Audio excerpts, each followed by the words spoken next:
көп, документтер көп сүйлөшүүлөрдөчү, бирок ошонун эң туурасын тандашыбыз керек депчи. А бүгүнкү күндө ошо сүйлөшүүлөрдө ошол нерселер эске алынып жатабы?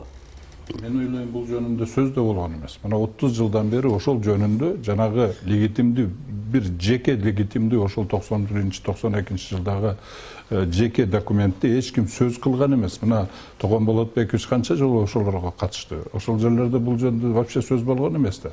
То есть мындай узак мөөнөттүү эмеге легитимдүү документти алыш керек да.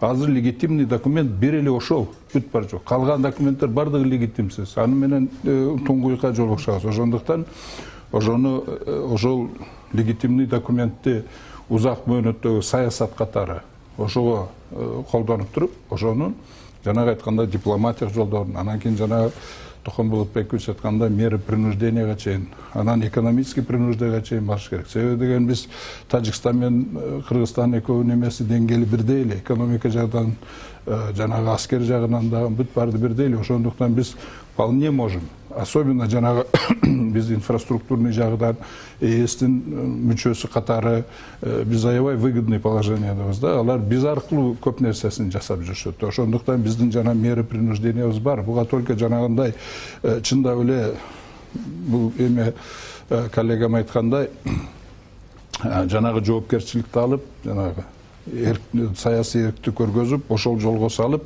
именно ошол жолдо мындайча айтканда методично адам алмашкандан кийин жана саясатты алмаштыра бербей, ошол узак мөөнөттөгү бирөө кетсе дагы экинчиси улап кете бериш керек да.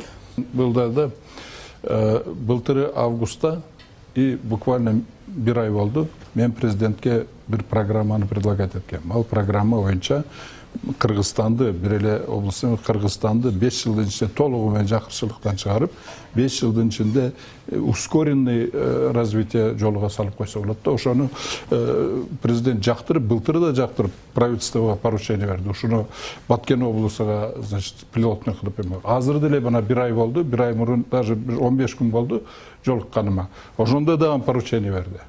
Бирок кабинет министров вообще кыймылдабайт да бул жагынан. Бул жагына бул аябай актуальный программа, муну в срочном порядке ишке ашырыш керек. Баткен областында бул просто необходимый да. Ошондуктан мен ушуну дагы бир жолу айтып койгум келет.